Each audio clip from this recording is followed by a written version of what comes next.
Saludos cordiales para todas y todos.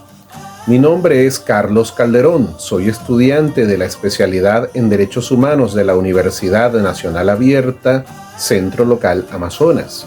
Y en esta oportunidad compartiré con ustedes unas breves reflexiones sobre las características comunes de los derechos humanos, su fundamentación y los elementos que los han llevado a ser positivizados en las diferentes normas de hoy en día. Comencemos por decir que los derechos humanos son ese conjunto de derechos subjetivos considerados fundamentales para la existencia humana. Es decir, que por el solo hecho de ser persona, somos acreedores titulares de derechos humanos.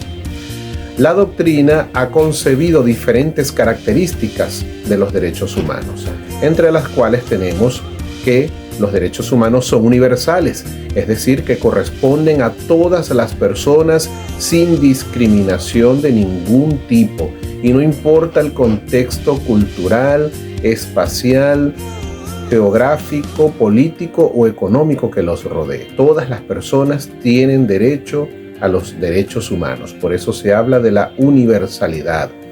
Algunos cuestionan esta característica por considerar que los derechos humanos están cimentados en una creencia o filosofía occidental.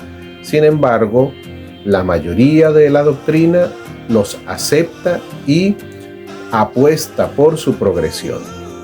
Otra característica de los derechos humanos son indivisibles, es decir, no son susceptibles de fragmentación o división.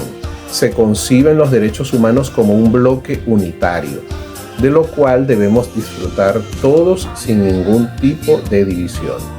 Consecuentemente, los derechos humanos son interdependientes, dependen unos de otros. El derecho a la vida no puede verse aislado del derecho a la salud o el derecho a la alimentación.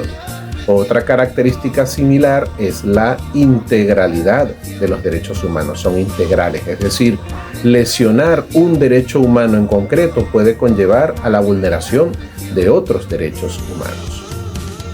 Otra característica, la inalienabilidad. Son inalienables, es decir, no pueden transferirse, no pueden traspasarse. Por ejemplo, una persona no puede renunciar a su libertad para vender su cuerpo en condición de esclavitud. Otra característica fundamental de los derechos humanos es que son imprescriptibles, es decir, el transcurso del tiempo sin su ejercicio no hace perder estos derechos. Por último, podemos decir que los derechos humanos son absolutos, es decir, que frente a otros derechos que no tengan la categoría de humanos, los derechos humanos tienen prevalencia, tienen primacía, gozan de un interés superior frente a otros derechos.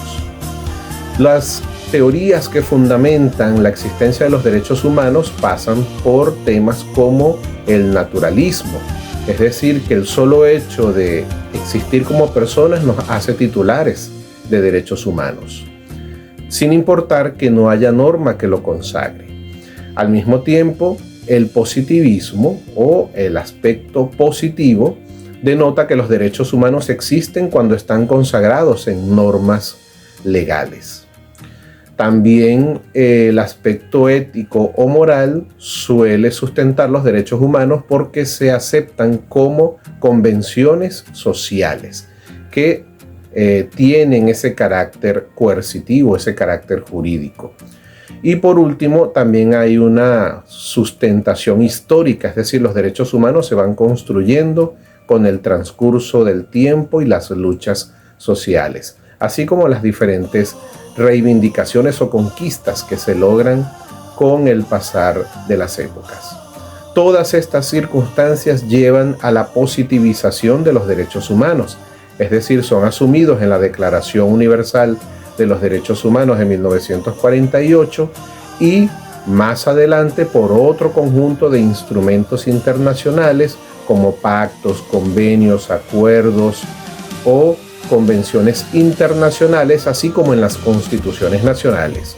Estos instrumentos se le dan el carácter jurídico a los derechos humanos y son los que hoy día sustentan su existencia.